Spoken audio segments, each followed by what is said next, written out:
chassis, the frame itself looks real good. The only place we're going to have to do any real work is this rear frame support. So this is the piece that was broken off. It should be sticking out here another 6 inches or so, and this side is cracked. And I think what I'm going to do is just take that piece off and make a new one out of 1/8 inch and weld it back on, so we have one solid piece, and we'll just put the 2 holes that we need in it instead of all the other little holes all over the place. And then we'll just kind of go over it. Then we're going to finally get the engine and transmission mostly cleaned off. Still, if you look close, you find grease caked on in places, but I've got a kit coming. We're going to just put new seals and gaskets in the transfer case, and if we see anything wrong in there, we'll fix it, but it shifts and drives normal. Same with the transmission, new seals and gaskets. We'll check the clutch while we have all that apart, and then on the engine, pretty much just going to re-gasket the whole thing there as well. I do want to do a compression check and probably a leak down check before I disassemble it, but overall it runs just fine, starts up pretty easy. So the goal here is just to make it usable, not rebuild everything. And then we will be doing new exhaust. As you can tell, these are in really bad shape, so we'll just I was looking at some headers, but it's about $600 to get headers for this engine, so that's out. We'll just work off the exhaust manifolds and come down with new pipe, run 2 1/4 inch again. I think I'm just going to run glass packs. That's the way it's been my whole life, so I think that's how we're going to put it back together. I think I got the fuel tank cleaned out finally yesterday. There was a lot of crap in there, and we'll probably flush it once or twice more. Get that done, and then on the front bumper, basically I just want to clean it up and paint it black again, and then see if we can't get this winch working. It runs, it's just all the cables are gone, so we'll have to see if we can find all the parts for it. It's a model 5687 Series 8000 winch.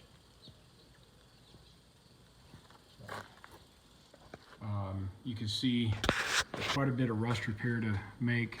On the passenger side, we're going to need to make the body mount as well as the floor pan support, and part of the floor pan as well. It was eaten all the way up through the body mount hole and all of that. And then on the driver's side, it's even a little worse. We still need to make the wedge, the support frame, and then we'll need to make part of the floor pan as part of all this. So that's all, you know, there's a day's worth of work there. Coming back, there's a few places in the inner rocker right up here where we're going to need to do some work on the driver's side. The passenger side actually looks pretty good until you get all the way to the back here. We'll need to fix this piece all the way up into the corner and all of this. And then coming over to the driver's side, it's even worse again. All of the area here, this support, which is where the body mount goes, and then all the way up into the cab there. And you can see all the rust that we're gonna have to cut out and repair. Additionally, we've got a little bit of rust right here in the middle that we're gonna have to take care of. And then this face in both corners, so this piece down here and over on the driver's or passenger side, same thing. All of that's, we're gonna have to replace a section in there because that's from the inside you can actually see out. For rust repair, that's about it. There is other places where there's been rust or previous body work. You can see some Bondo in here. That's all on the quarter panel, so we'll look at that when we actually go to do body work. So we'll probably straighten the quarter out and clean it up a little bit. But the goal here is just to get this thing safe to be bolted back down to the frame.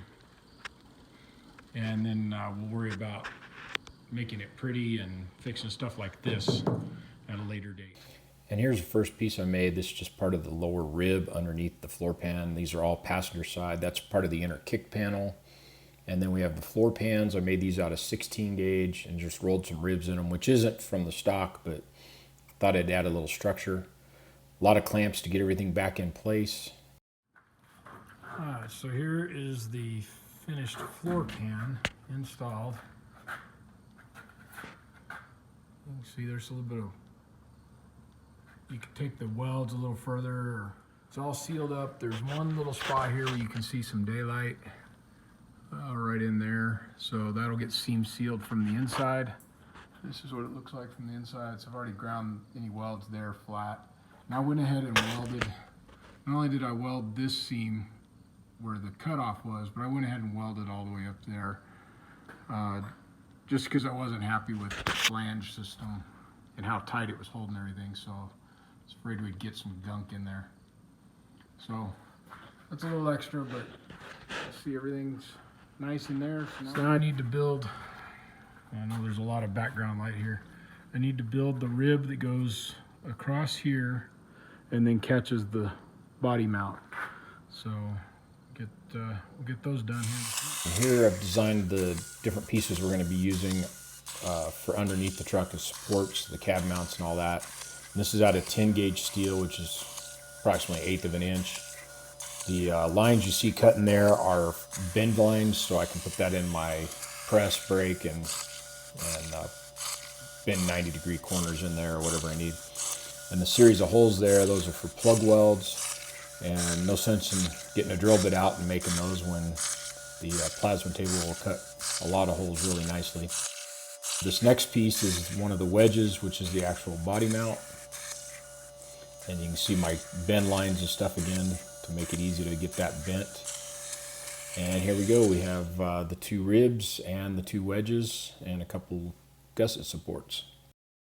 Well guys, I had to change direction again. So we're getting frame cleaned up a little bit more, and we're going to start our disassembly. What happened is we had a home improvement project that took over one bay. It has a bunch of painted parts in the middle of my shop, and I don't want to be cutting and grinding and end up having to repaint all that stuff. So we'll get back on the body and get that other stuff installed this next week.